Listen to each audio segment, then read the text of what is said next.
Right. Well, welcome everyone to St. Peter's Eastern Hill on this very wet and cold night, but as we gather for our next session of Poets and the Faith, we're delighted particularly to be welcoming via Zoom Bishop Rowan Williams, former Archbishop of Canterbury, a theologian of countless works that have had an impact on many of us, and an accomplished poet in his own right, who is here tonight to speak to us about fellow Welsh poet and priest R.S. Thomas. So we're delighted, Bishop Rowan, that you've been able to address us tonight. Thank you very much. Bishop Rowan will speak for about 45 minutes this evening, and then we'll have an opportunity to ask questions and invite responses to his words about Thomas. So the way that will work at the end is that you'll be invited to raise your hand and to come forward to ask Bishop Rowan a question via the microphone up here. Otherwise, one housekeeping matter is that you can find bathrooms to your left or to your right, should you need them during the presentation. And otherwise, let's raise a hand and welcome Bishop Rowan.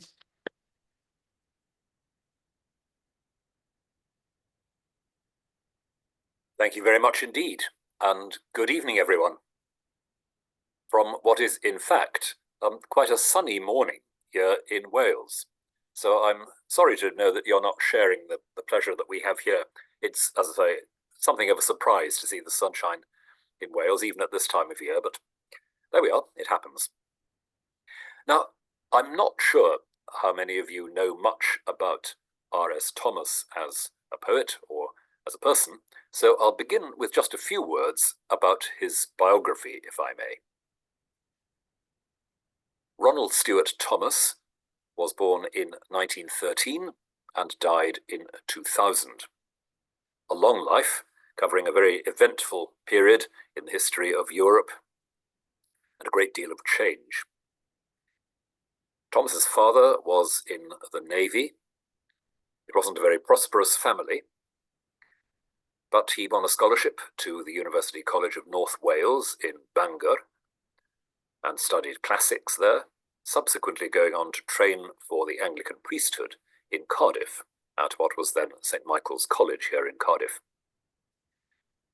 The entire rest of his life was spent in rural Welsh parishes. He was a curate in northeast Wales, gradually moved further and further west after a period in mid Wales, and his last appointment as a priest was in a parish called Aberdaron, which is at the very far end of the Llŷn Peninsula, which is the bit that sticks out at the top of North Wales if you look at a map and just disappears into the Atlantic. It's somehow very, very appropriate for R.S. Thomas's mindset and imagery. So he wasn't somebody who looked for advancement in the church in any way. And as we shall see, his relationship to institutional Christianity was never exactly comfortable. Well, I think his relationship to anything and everybody was never exactly comfortable, but that's another story. He was notorious throughout his life for being unsocial, curmudgeonly, and austere, and the one or two occasions where I came across him personally definitely confirmed that impression. On the other hand, he was also very generous to younger poets, and a very distinguished Welsh poet of the present day, Gwyneth Lewis, who's a good friend of mine here in Cardiff, always says that she feels an abiding debt of gratitude to him for his positive encouragement and response to her early work. So not entirely as bleak a story as it might be. He began to write serious poetry relatively late, you might say. His first major collection is in 1961. And I think it's 1961, sorry, let me just double check that. It might have been something a little earlier. Oh, indeed, yes, sorry, I completely misread my notes here. It's in the late 40s that he begins to publish poetry. So not in his 20s, not as a young man, and the very early drafts of poems that we have left for us are, on the whole, rather conventional. Even when he begins to publish in the 40s and 50s, much of what he writes at that stage is still very much within a tradition of rural poetry, reflecting on landscape, reflecting on the life of country people, and famously in this early period, he writes a lot about a kind of stereotypical Welsh peasant farmer, a mid-Wales figure, to whom he gives the resonant Welsh name of Iago Prydderch. And the poems about Iago Prydderch are a continuum running through that early work, reflecting both a respect and fascination for the life of Welsh hill farmers and a certain amount of rather aristocratic distance.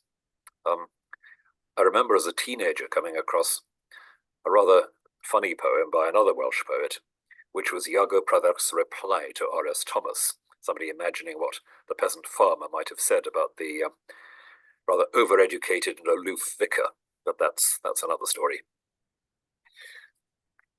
So his early poetry was welcomed as belonging in a bit of a tradition of ordained poets in the English language, having quite a few back to George Herbert, of course, in the 17th century, and some more recently. John Betjeman, the high priest, you might say, of solid poetic and Anglican taste, welcomed R.S. Thomas's early work. I don't think he very much liked the later work. But what was going on in the 50s was an increasing awareness on the part of R.S. Thomas that his ministry was a lonely and frustrating task, that his connection with his parishioners was very fragile, that he hadn't really got inside their lives in any way, that he hadn't really made much impact on them religiously. He wrote a radio drama on pastoral ministry this period, which is a very poignant piece about the isolation of ministry, and you'll hear a poem about that in a moment. But he was, by this time, as well as undergoing a little bit of a spiritual crisis, he was also developing a far more serious, sophisticated, distinctive poetic style. Throughout his work, and there's a huge amount of his work, throughout his work, he shows an extraordinary facility with metaphor, unexpected and very powerful metaphor, and an increasing technical skill in the poetry. Again, you'll see how this works in some of the poems we're looking at, and he's particularly fond of what poets call enjambment, that is, leading on from one line to the next. So one line ends, and you think the idea has ended. You go on to the next line, and you discover that it's only half of a sentence, and it sort of undercuts your expectation and gives you a lot more to think about. It's a very, very distinctive habit of R.S., almost a kind of nervous tick in the poetry. It's there again and again. But the very first poem I wanted to look at with you is one I chose because it combines two of the characteristic features of R.S.'s work. It depends on a really unexpected and very searching metaphor, and it also in a way reflects something of the growing sense of isolation and suffering and stress in his own belief. This is the one called The Musician. So I'll just read it briefly. A memory of Chrysler once, at some recital in this same city, the seats all taken. I found myself pushed onto the stage with a few others, so near that I could see the toil of his face muscles, a pulse like a moth fluttering under the fine skin, and the indelible veins of his smooth brow. I could see, too, the twitching of the fingers, caught temporarily in art's neurosis. As we sat there, or warmly applauded this player who so beautifully suffered for each of us upon his instrument.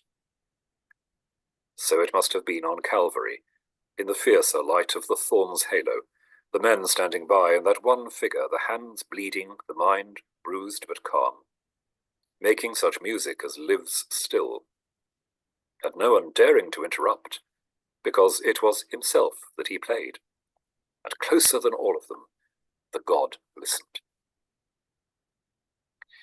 One of his finest early poems, I think, and he takes that image of Kreisler, the great violinist, and applies that model to Christ on the cross. It's an image which, like quite a few of his images, has roots further back. It was George Herbert, in one of his Easter poems in the 17th century, who spoke of Christ's stretched sinews on the cross being like the strings of a lute or some other stringed instrument.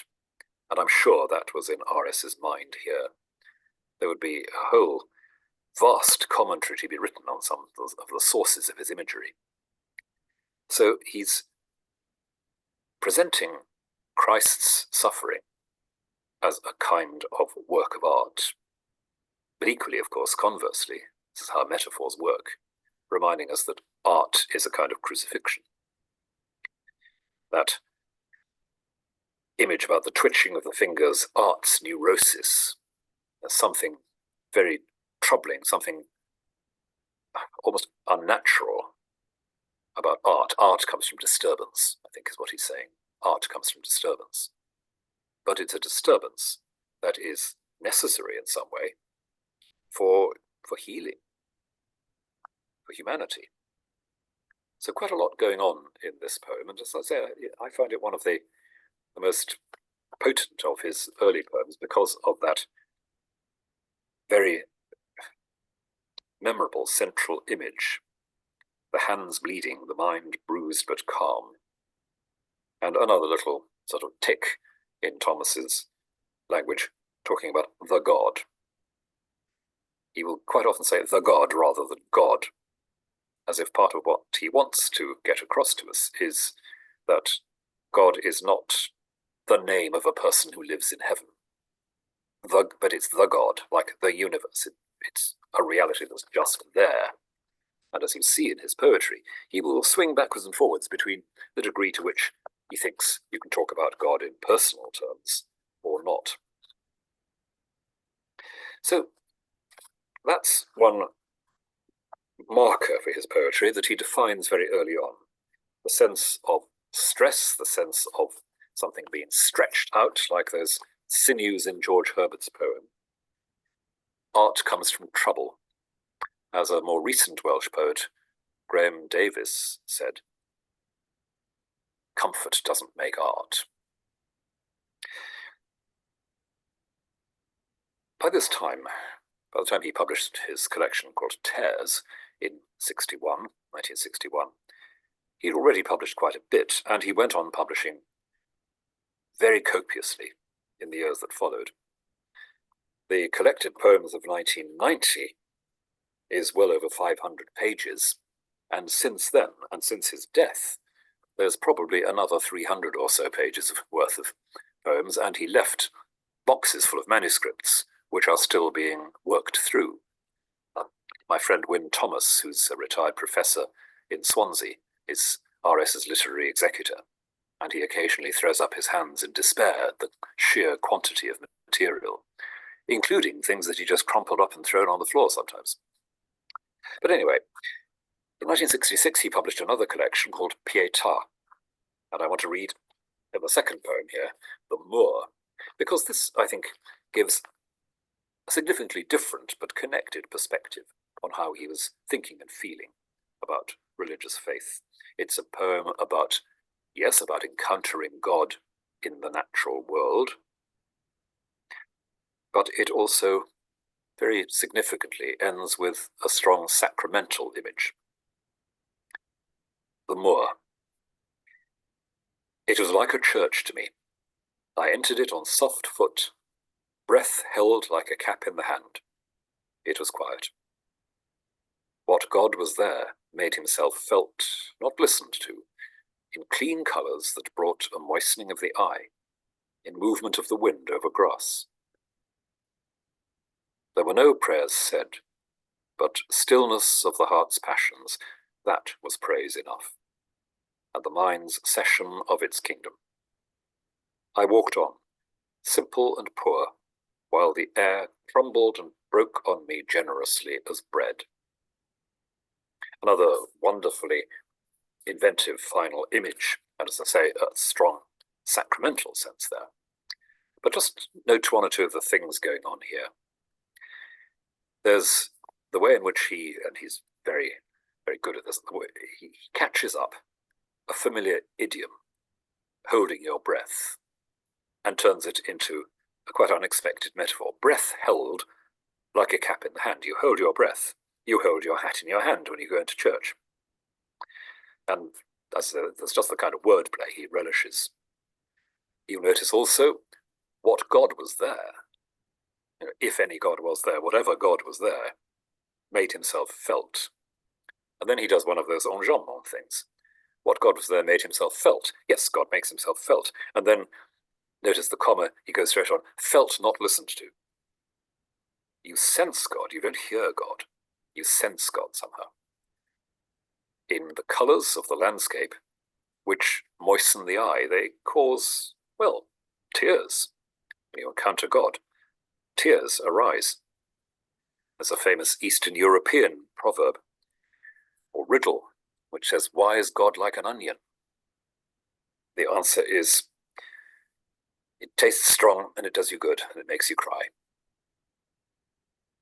So I think that's a very Thomas-ish idiom, a very Thomas-ish metaphor. No prayers said, and we're left wondering, well, is there any prayer going on? We don't know, how could we?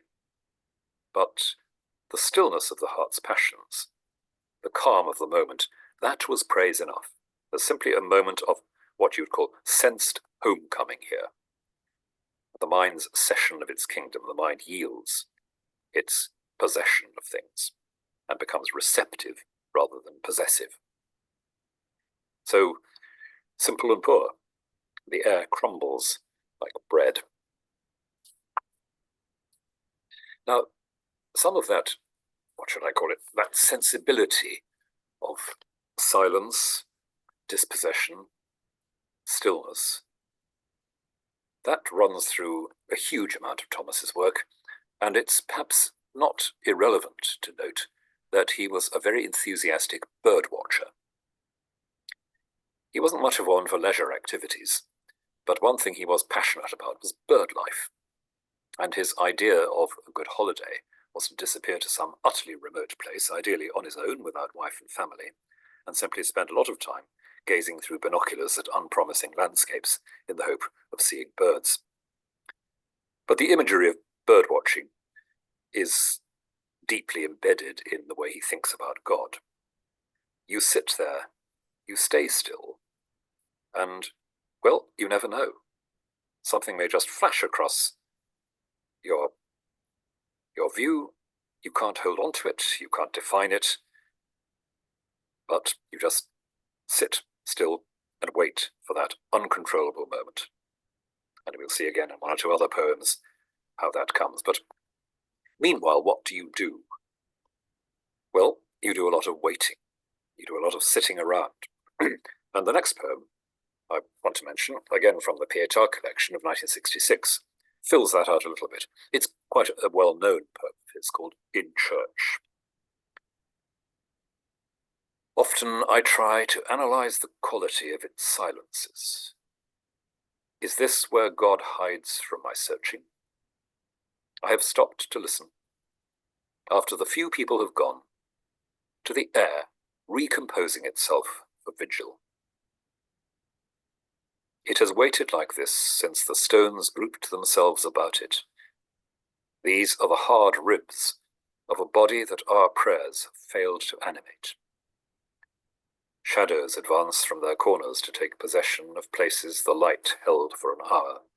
The bats resume their business. The uneasiness of the pews ceases.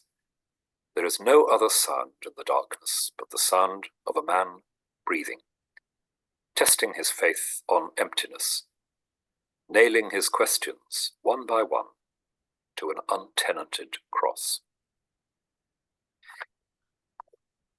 To get the full flavour of this and several similar poems by Thomas, you have to think of what for many of us is the typical Welsh country church.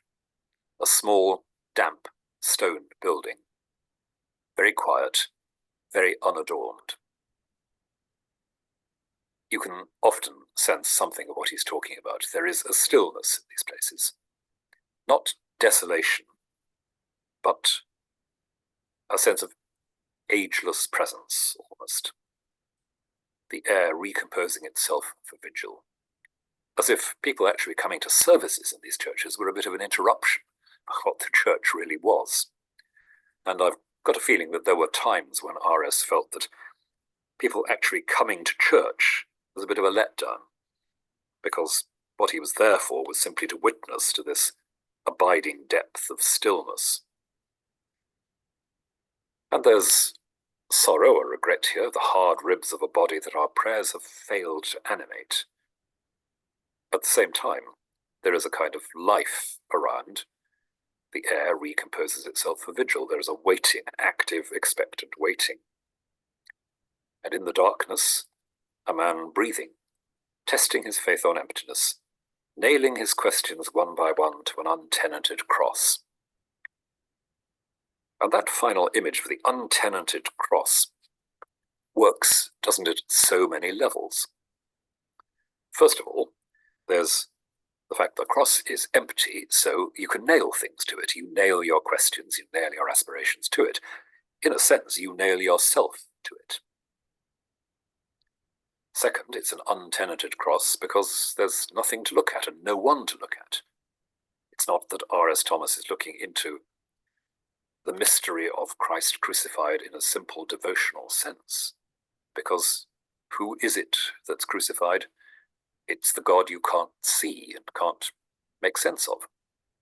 So, yes, the doubt, the darkness is inescapable. And yet, at the same time, the untenanted cross is a cross where there is no body because the body is risen. And that, again, is an image which comes back in several later poems, where there's a sort of compulsive hint in the direction of the resurrection, without actually knowing how to talk about it. And I'll say just a word about that in a while. So, both in Moore and in church, we see this growing concern in Thomas's poetry with silence, with the expectant silence of the deserted space for church, the awareness that God is met not in the words or ideas, not in anything that can be seized upon, but simply has to be waited for, has to be waited out almost.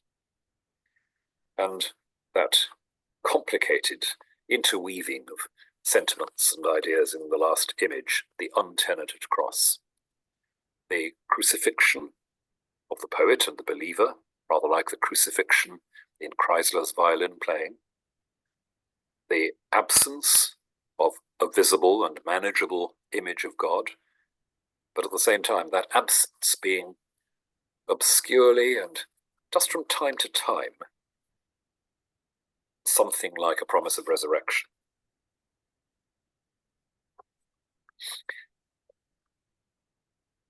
Thomas's life as a parish priest continued to be unspectacular and in many respects unsuccessful, in the sense that he wasn't somebody who packed his church because he was a popular preacher, though people remembered him as a devoted pastor in times of crisis or suffering. But the next poem I'm looking at, from a couple of years later, from a collection called Not That He Brought Flowers. He's very good at these rather menacing titles for his collections. Not That He Brought Flowers, from 1968. Another well-known poem called The Priest, which certainly when I was studying for ordination, not many years after this was published, was something that sensible and challenging teachers would put in front of candidates for ordination to say, just read that and think about it. And it reflects something of what he'd already outlined in his very early radio drama about ministry. The priest picks his way through the parish, Eyes watch him from windows from the farms, hearts wanting him to come near, but the flesh rejects him. Women pouring from the black kettle stir up the whirling tea grounds of their thoughts, offer him a dark filling in their smiling sandwich. Priests have a long way to go. The people wait for them to come to them over the broken glass of their vows, making them pay with their sweat's coinage for their correction. He goes up a green lane through growing birches. Lambs cushion his vision. He comes slowly down in the dark, feeling the cross warp in his hands, hanging it on his thoughts' icicles. Crippled soul, do you say, looking at him from the mind's height, limping through life on his prayers? There are other people in the world, sitting at table contented, though the broken body and the shed blood are not on the menu. Let it be so, I say. Amen and amen. Isolation, a kind of rejection, just a touch of that ambivalent hint of sexuality in the second stanza, women pouring from the black kettle. And I have to say that Thomas on women is not an easy or congenial subject to think about. He's I suppose I could most politely say it, but I think he wouldn't call him a feminist. And the female tends to appear very much in terms of seduction and darkness in his work. But the imagery of walking over the broken glass of vows, people turn to priests, if they do turn, partly because of betrayal, unfaithfulness, either inflicted or endured. And that chills and almost crushes in due course. The cross warps in his hands. The cross is hung on his thoughts' icicles. And here, as so often, the bleak landscape of Mid Wales and North Wales in winter is evoked, just as the spring has been evoked earlier.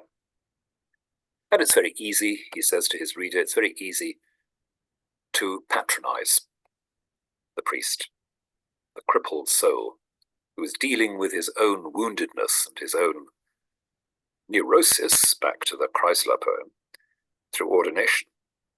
Elsewhere, there are plenty of people living adequate, satisfactory human lives, even though the broken body and the shed blood are not on the menu.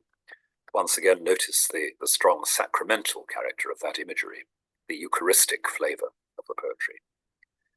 And essentially, in that quite well-known last line, Thomas swings round and says to the patronising critic, get used to it.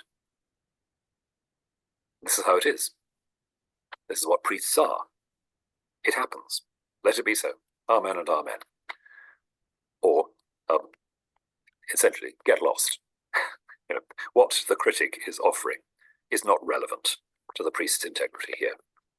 And it's a strong and very characteristic statement.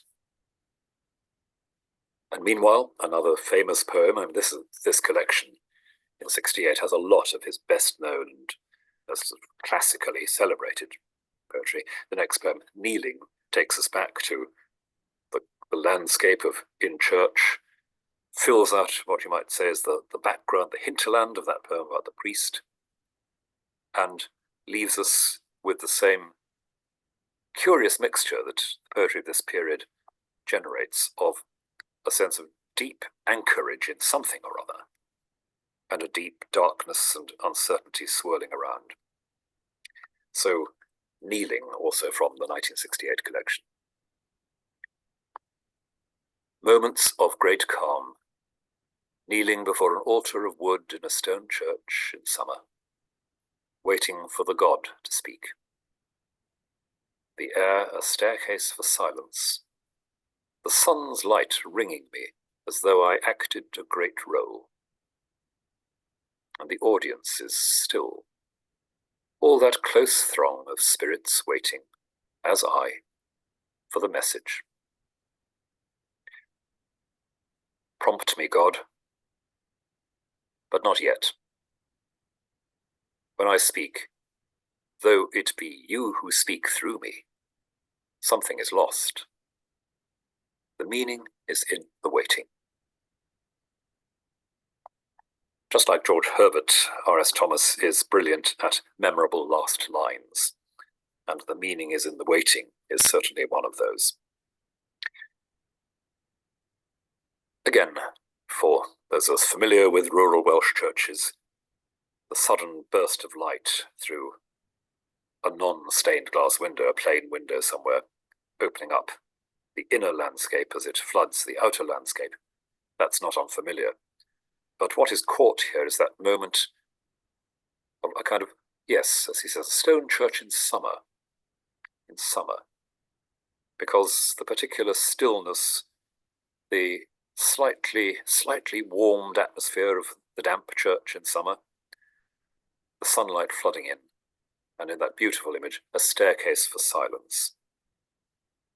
And the priest gets up from his knees to preach or to celebrate the sacrament. And the spirits that are waiting, of course, not just a congregation, but the cloud of witnesses who have prayed there through the ages, something which Thomas is very, very sensitive to. And there's something about that moment before anything is said or done that is the real fullness, the real manifestation of the God's presence. Notice the same turn of phrase, waiting for the God to speak. As if to call God the God is, I don't know, a sort of more respectful distance almost, allowing God to be more God than otherwise. And because that poem is so often quoted, so often anthologized, it's, I think, understandable that it's taken to be perhaps as near as you'll get to the heart of R.S. Thomas's feelings about prayer and about faith. The poetry of the next decade or so, the 70s and certainly the early 80s, is probably a lot more conflicted, sometimes almost violent, and the imagery which is used for God in the collections of the 70s can be very, very startling. It's where you first come across his use of the imagery of God as a sort of bird of prey, an owl sweeping silently through the darkness and sinking its claws into creation. Very typically R.S. Thomas. So Kneeling, although a great poem and a classic poem in its way, shouldn't, I think, be taken too quickly to represent where Thomas wants to get to in his pilgrimage of faith. Just see while I've got my collected poems open in front of me whether I can find a poem which is not, in fact, in your list, but has some reflection of what I'm trying to evoke here. But I don't think I can. Sorry, I wanted one of those owl poems for you. But I think you see the point here. So the poetry of the 70s is harsher, and the imagery is more violent. There is an element of, I think it has to be called cruelty, both in the way he depicts other human beings and in the way he depicts God. He sees God as, certainly in some important ways, heartless, impersonal, well, not quite, but certainly not a comfortable friend or saviour in the ordinary devotional vein. I have actually found one of the owl poems. I'll just read a little bit of it to give you a flavour of his fascination with this image. It's a poem called Barn Owl. Mostly it is a pale face hovering in the after draft of the spirit, making both ends meet on a scream. It is is the breath of the churchyard, the forming of white frost in a believer when he would pray. It is soft feathers camouflaging a machine. It repeats itself year after year in its offspring, the staring pupils it teaches its music to. That is the voice of God in the darkness, cursing himself fiercely for his lack of love.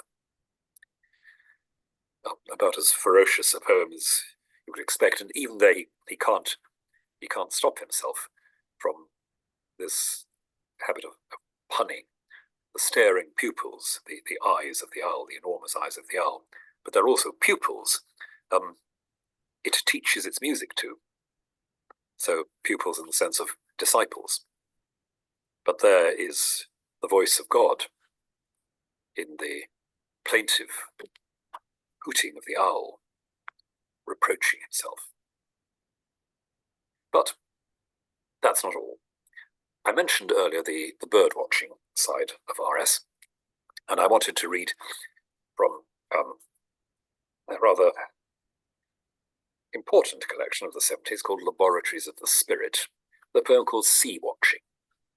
I've got a rather soft spot for this collection. It's 1975, and I can remember eagerly buying it as soon as I saw it in the bookshops in Cambridge in 1975. Sea Watching. Grey waters, vast as an area of prayer that one enters. Daily, over a period of years, I have let the eye rest on them. Was I waiting for something? Nothing but that continuous waving that is without meaning occurred. Ah, but a rare bird is rare. It is when one is not looking, at times one is not there, that it comes. You must wear your eyes out, as others their knees. I became the hermit of the rocks, habited with the wind and the mist. There were days so beautiful the emptiness it might have filled, its absence was as its presence. Not to be told any more, so single my mind after its long fast, my watching from praying. Beautiful poem, which picks up bird watching and allies it with an image which more and more prevails in much of Thomas's later poetry, watching the sea. At this period, as I said, he's vicar of Aberdaron, the very far west of Wales, looking out on the Atlantic. It's a very wild, very remote spot. And in retirement, again, he, for a lot of the time, lived very near the sea. And here you see once again the skill with which he plays with words, the enjambment, which allows us to guess at what he means and then lets us down or switches us around. Was I waiting for something? ? Nothing. And then nothing but that continuous waving that is without meaning occurred. So is it nothing or isn't it? Well, we don't know. And in the very complicated syntax of the last phrase, not to be told anymore, so single my mind after its long fast, my watching from praying, you can't tell the difference between waiting and praying. You can't tell them apart.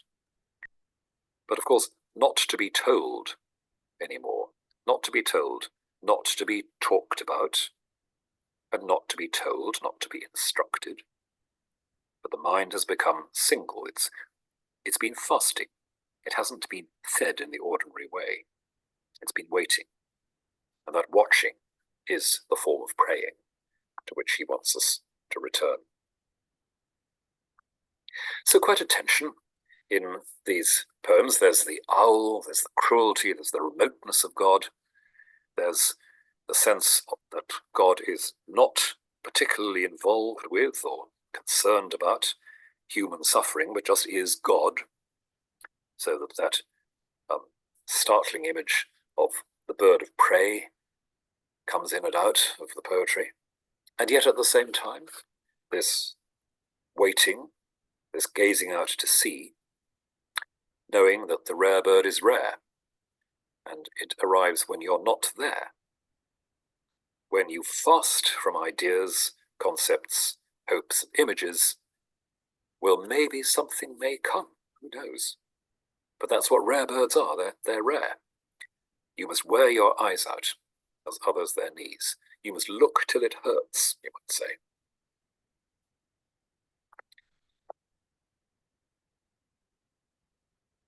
There'd be so much to say about the later poems, and there's a whole further talk or series of talks to be given about the poetry that R.S. wrote after the death of his wife. Mildred, otherwise Elsie, Mildred Elsie Eldridge, Thomas married as a young man, was in fact a very, very skilled and, in her day, quite well-known artist. In effect, she gave up a quite promising artistic career to disappear into rural ministry with R.S. Thomas. But bits of her work survive here and there. There's a rather stunning series of murals that she painted, which you can see in the university in Wrexham, Glendower University in Wrexham in northeast Wales. And more, I think, those who've admired R.S. have come to take much more seriously Elsie Eldridge's work as a painter. But her death I've forgotten the date, of course. Her death was shattering for R.S., although the marriage was a very unusual one and a rather distant one in some ways. Rather like Thomas Hardy after the death of his first wife. It's as if R.S. felt the need to recreate an intimacy and a tenderness in his poetry that he'd never really been able to express when his wife was alive.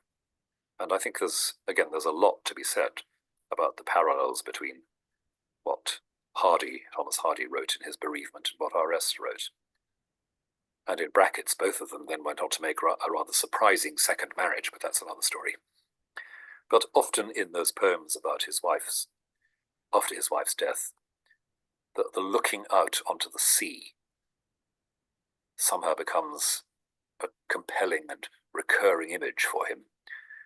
And in this case, it's a calm sea, not the unpredictable, mysterious, stormy sea that the poem I've just read might suggest, as if the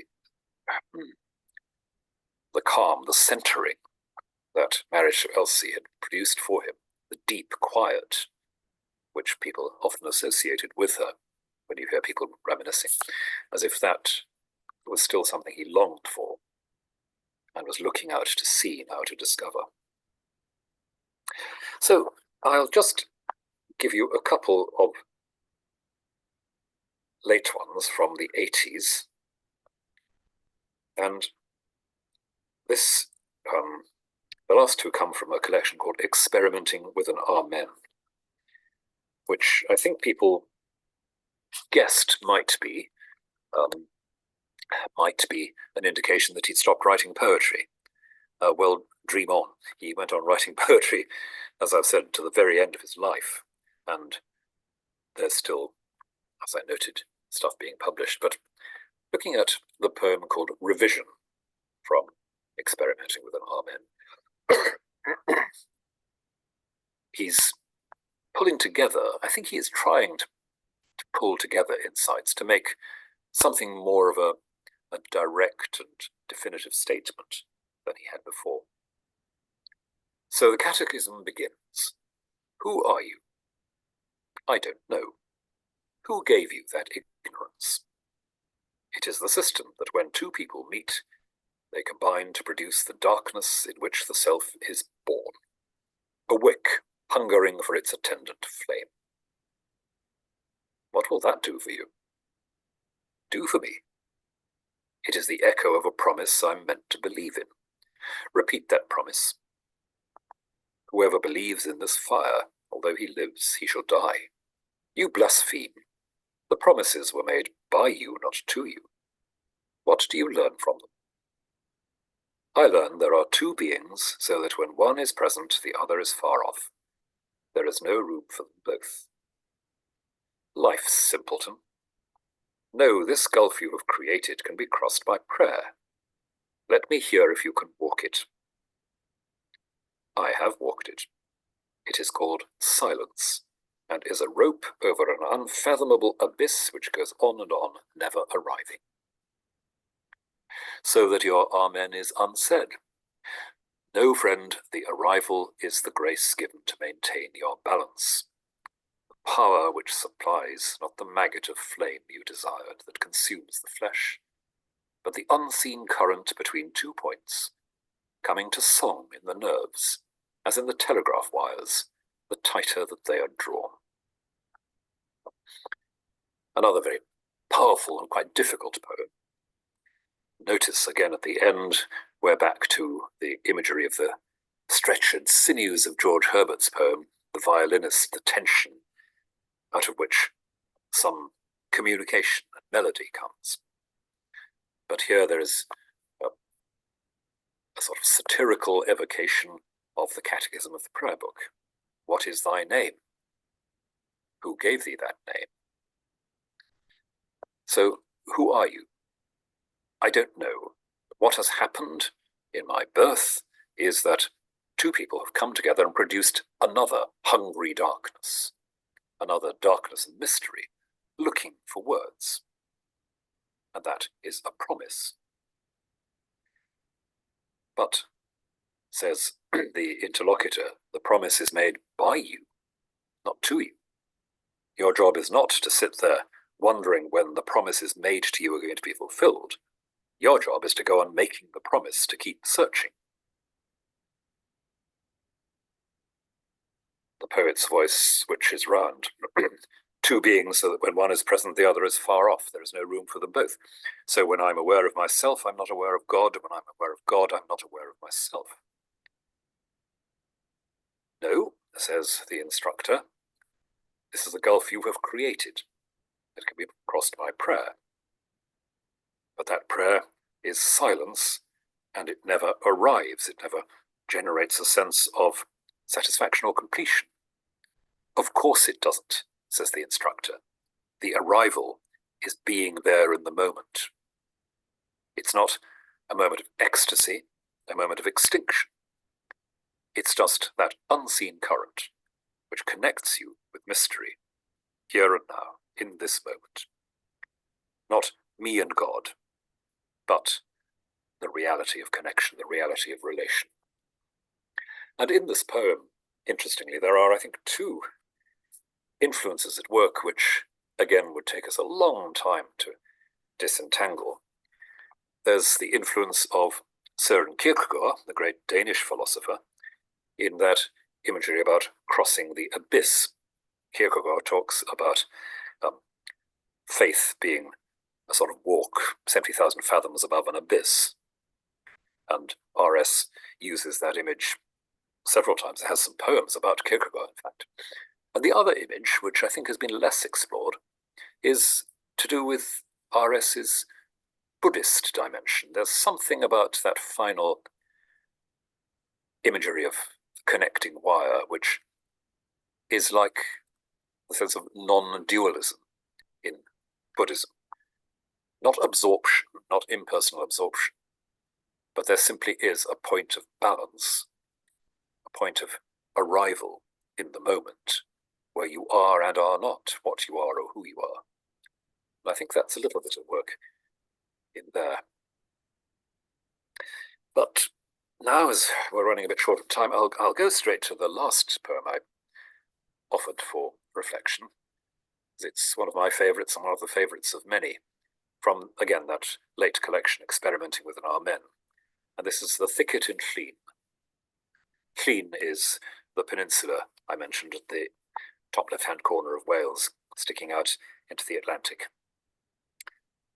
And this poem, which I think was actually written rather earlier, so the manuscript suggests written rather earlier than its publication. It's very interesting that R.S. should pick it up and use it in this relatively late collection, as if he hadn't quite known what to do with it earlier, but felt now was the time to say this. I was no tree walking, I was still. They ignored me, the birds, the migrants on their way south. They re-leafed the trees, budding them with their notes. They filtered through the boughs like sunlight, looked at me from 3 feet off, their eyes blackberry bright, not seeing me, not detaching me from the withies where I was caged and they free. They would have perched on me had I had nourishment in my fissures. As it was, they netted me in their shadows, brushed me with sound, feathering the arrows of their own bows, and were gone, leaving me to reflect on the answer to a question I had not asked. A repetition in time of the eternal I am. Say it. Don't be shy. Escape from your mortal cage in thought. Your migrations will never be over. Between two truths there is only the mind to fly with. Navigate by such stars as are not leaves falling from life's deciduous tree, but spray from the fountain of the imagination, endlessly replenishing itself out of its own waters. Bird watching, yet again, and the birds, of course, ignoring the bird watcher because the bird watcher is still.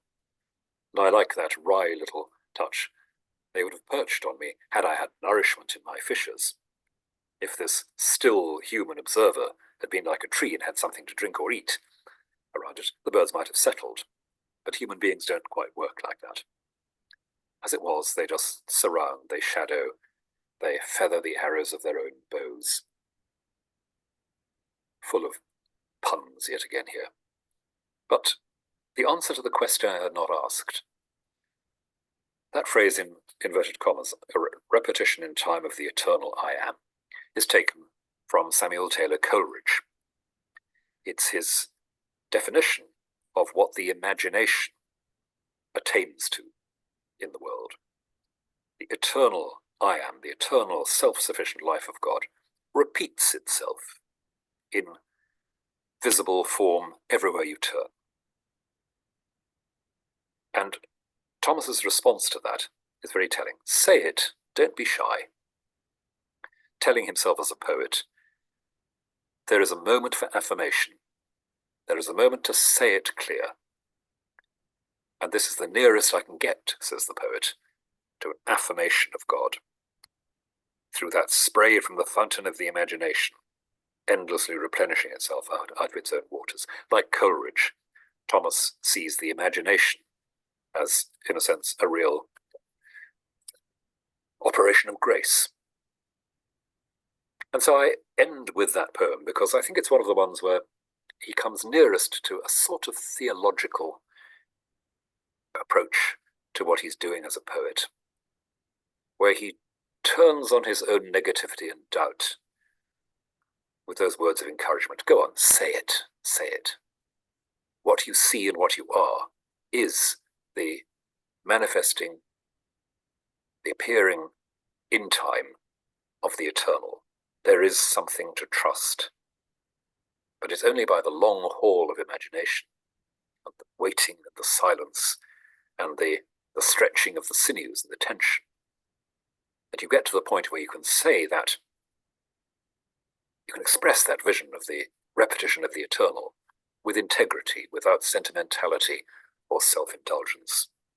And that, I suppose, is what people have most treasured in Thomas's work. As I hope I've indicated, it's difficult, it's rich, resourceful, it's something you keep going back to, it's full of images that stick in your mind for decades, in my experience. It can be exasperating, at times it can be repetitive, and as I say, there's an awful lot of it. And yet, I hope I've given you some sense of why R.S. deserves to be regarded as one of the really most significant poets, not just religious poets, in the English language of the last 100 years or so. And I have to say, I'm very proud that he's Welsh and Anglican. But that might be a good point to pause and see if you've got some comments and questions. Thank you for your patience in listening.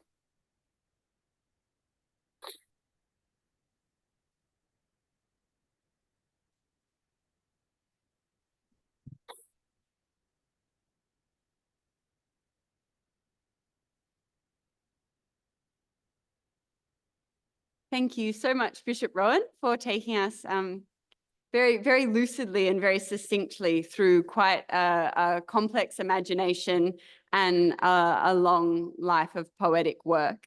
Particularly appreciate the analogy you've drawn out in R.S. Thomas between bird watching and prayer. And also that you've ended us on a note of grace by speaking of the fountain of the imagination. I'm going to open the floor now to some questions. So if anyone has a question, if you'd like to raise your hand, yes, please do come forward and do watch the step as you come.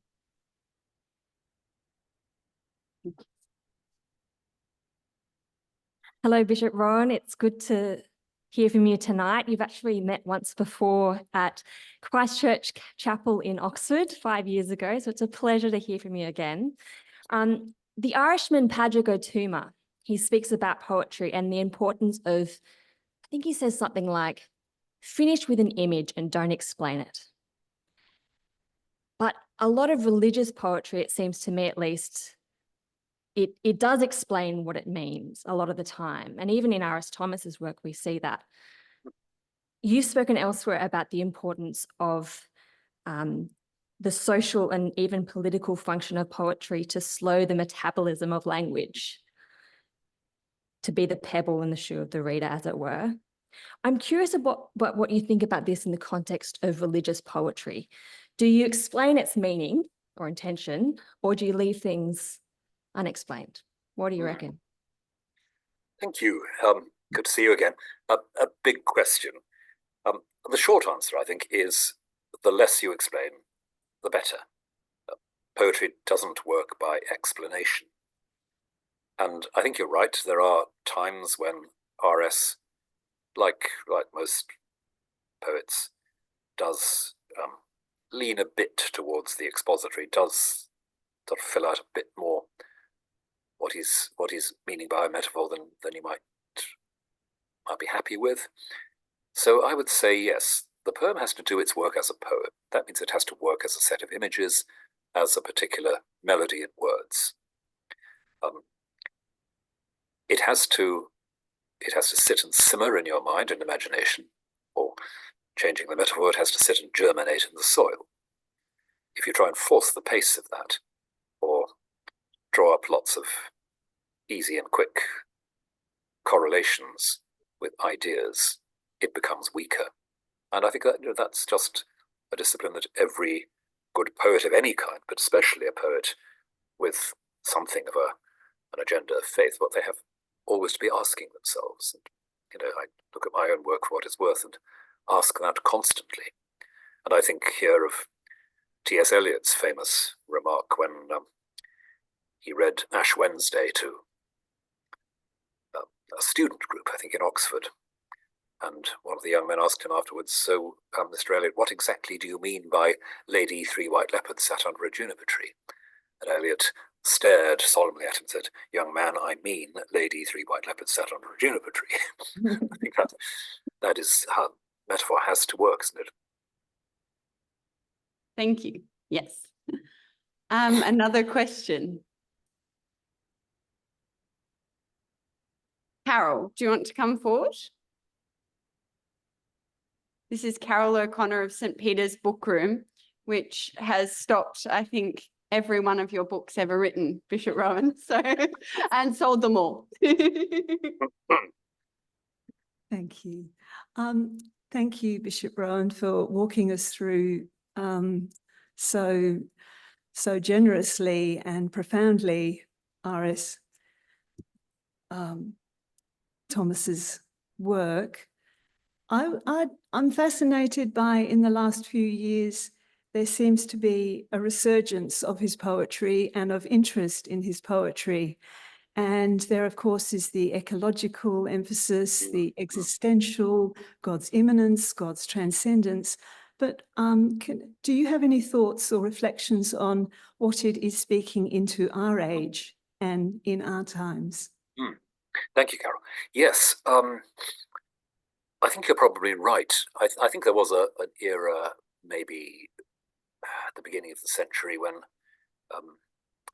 people felt perhaps we knew what R.S. was saying and it was all a bit familiar.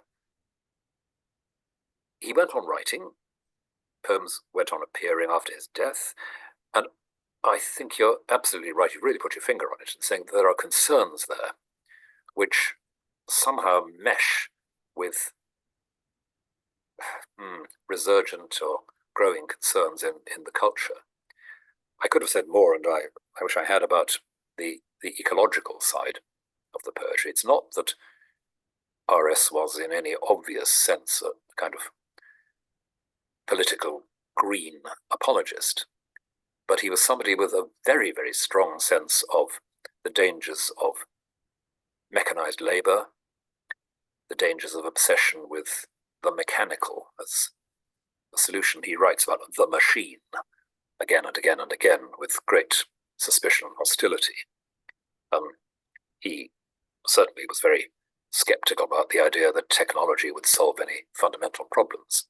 And his adoption of Welsh nationalism was not simply a political, but I think very much an imaginative and spiritual venture, in that he thought Wales ought to be somewhere that could and should be protected from technological devastation, of which there's been plenty. He would be completely out of key with the Welsh Nationalist Party as a political unit today. I'm not even sure he'd be terribly keen on the Green Party. It's something deeper. But there's that. And there's also, I think, that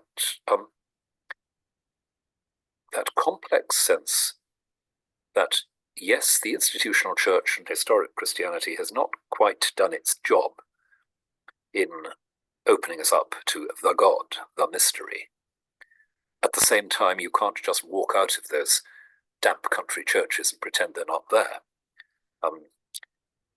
The presence of the God, the presence of Christ, the presence of the company of saints is just built into the stones, built into the ground, and you can't walk away. So how do you, to take the tightrope image again, how do you walk that particular tightrope of knowing that tradition will not answer all your questions, but that you can't even formulate the questions without it? I think there are quite a few people who are looking at that at the moment. And I was having a conversation with a priest friend in London a few days ago, and we agreed in noting that a surprising number of people we knew in unexpected bits of the arts world, arts and entertainment world, were sort of circling around traditional Christian categories and disciplines and belonging. To take one obvious example, which I had a bit to do with it firsthand, Nick Cave, Australia's great contribution to global culture in the last few decades. Nick Cave's return to Orthodox Christianity is a fascinating story. And I think Nick's faith is something that R.S. Thomas would have recognized, and vice versa. It's not consoling, it's not a matter of finding a nice tight system. It's a matter of learning how to be on this earth of pain and loss with integrity and with a kind of hope and a kind of obstinate confidence that there is an eternal I am in which all this is held. So maybe, yes, he is due for a bit more of a moment now. And I think another of the aspects that makes his poetry powerful and attractive is, of course, there are times when we do want to say, perhaps ought to be saying to God, this is cruel, I can't make sense of this. This does feel like the owl sinking his claws into the mouse. And to say that, just as Thomas says to himself, go on, say it. I think we have to say, go on, say it about moments when we find God remote or cruel as well, and the honesty of that, the lack of anxiety in it. I think that's the strange thing. R.S. is all about stress and tension and struggle and pain, but he's not about anxiety, if you see what I mean. He's not sort of fussing. He's suffering, and that's a bit different. These days we fuss an awful lot and don't know how to suffer. Anyway, that's another story. Thank you. Another question. Yes, Bishop David, come on up.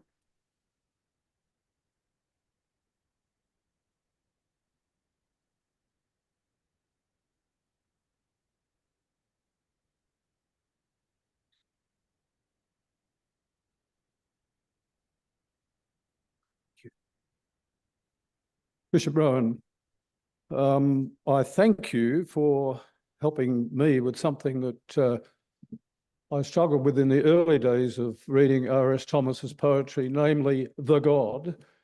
I found that a difficult concept, and now I understand it all. Thank you for that. The other thing that I have found in him be tremendously important is what he wrote a poem, I think, called The Threshold. And that is where I feel that we are at whenever we read R.S. Thomas. There's a sense in which we're at the threshold. And from that poem,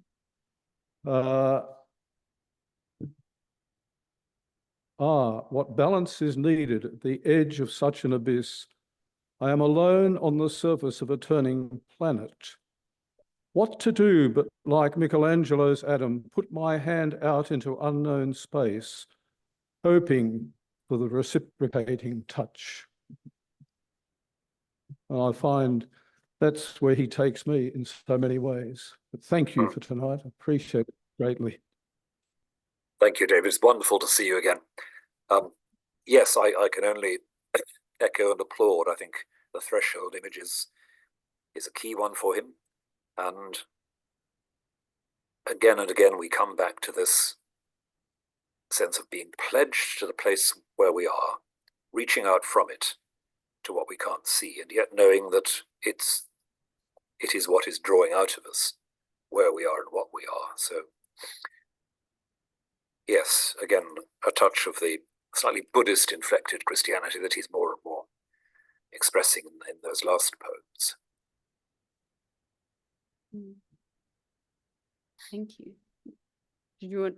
Yes, Dorothy Lee, come on up.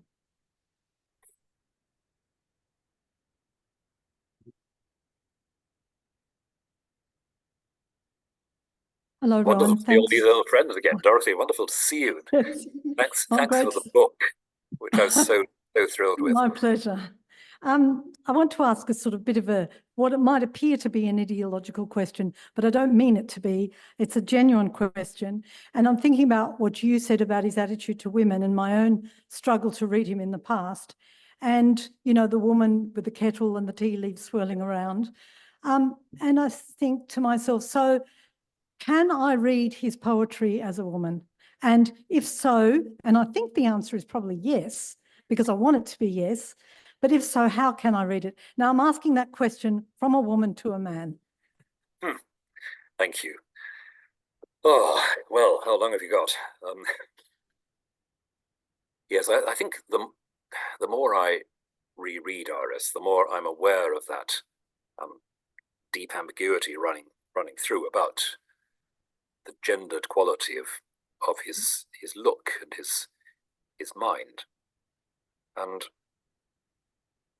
I suspect that is it a matter of knowing how to read poets, all poets, in their own woundedness or their own vulnerability.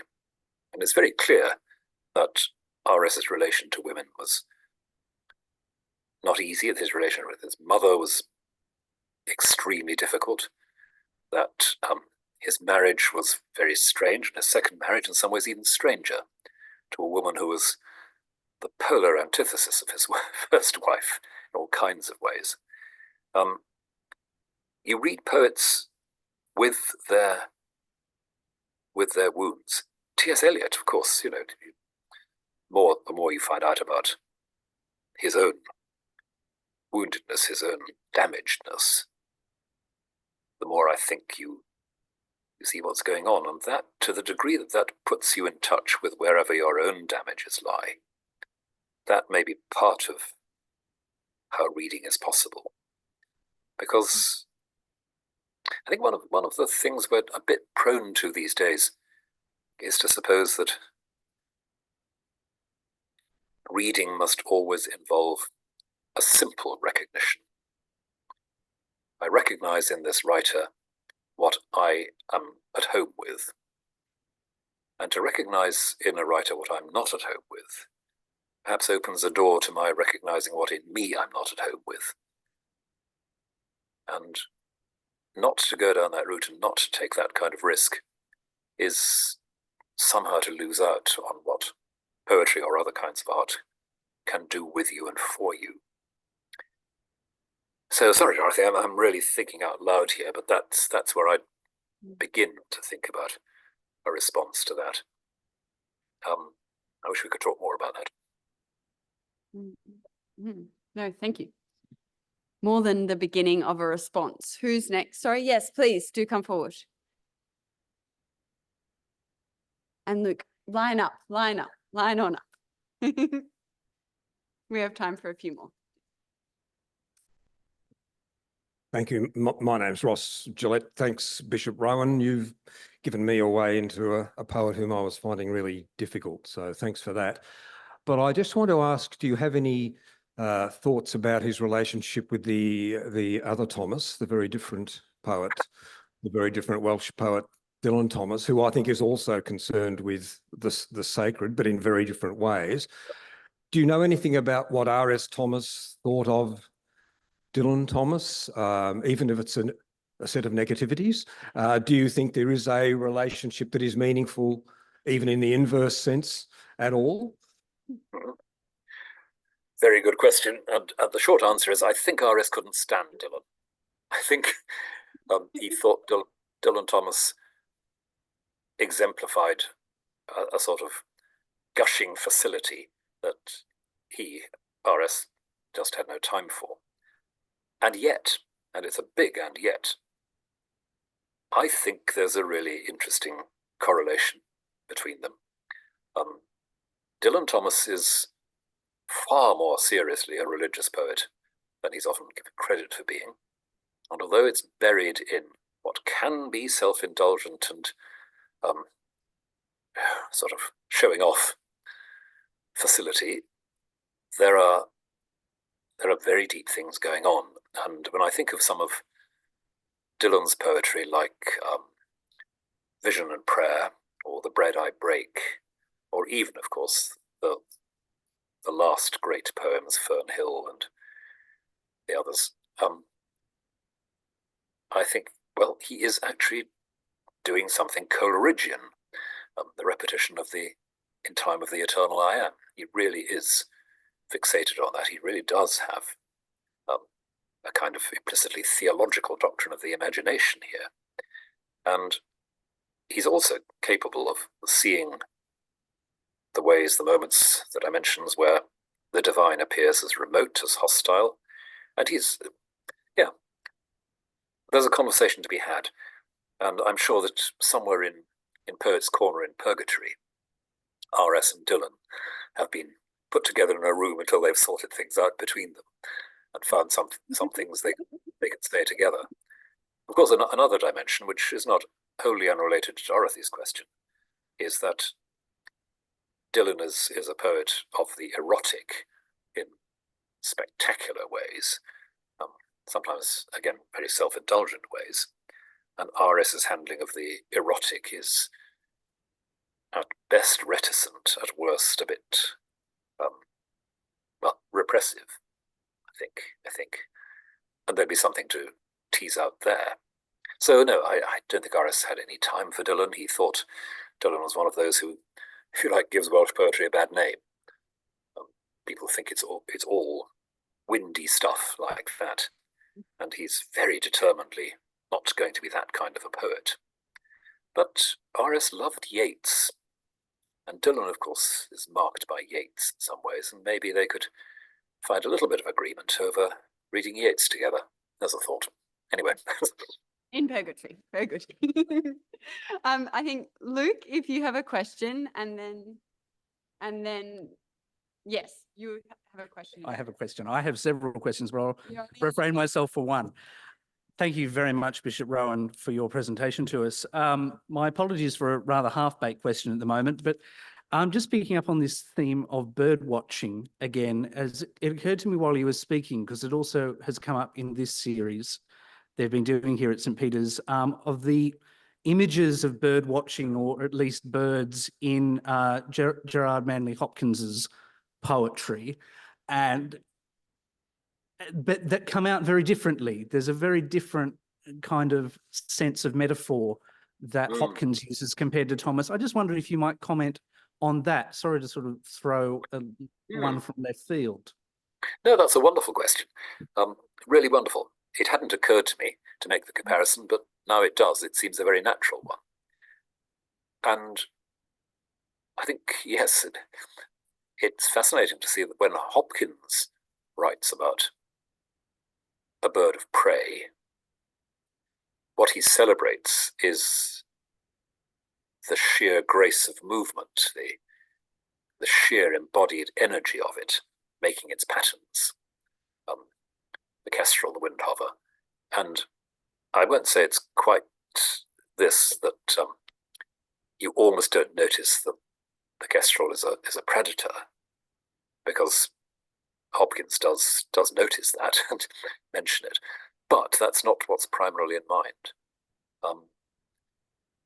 And I don't see RS celebrating that kind of sheer mobile energy in the birds that he sees. It's much more that the birds he looks for are like the Holy Spirit in the fourth gospel. Whence it comes and where it goes, no one can know. And it's that flash of something. Eliot's image, the flash of the kingfisher's wing, that's much more Thomas goes for it, whereas Hopkins looks at the patterning, looks at the bird in flight. And that gives him, of course, famously in one of the great poems, the image of both of Christ as the perfectly fulfilled presence of divine energy in the body, and then ourselves as called to that kind of being inhabited by divine energy, and in that becoming ourselves and becoming our most creative selves. So a very different theology going on, but fascinating to put them together. And thank you for the insight, because I really hadn't linked those. I must go and think more and read more about that. Thank you very much. Well, I think that that's all we have time for this evening. And the last note that we leave you with before we thank you again, Bishop Rowan, for speaking to us, is just to note this book, A Century of Poems, which is a series of meditations that Bishop Rowan has written on 100 poems of the last 100 years, which is really wonderful if something has sparked for you tonight and you'd like to explore more about this perspective on poetry. They're poets from all different faiths and traditions, and they're sort of brought into dialogue through the meditations. So I'll leave you with that. And otherwise, let's have a round of applause for Bishop Rowan.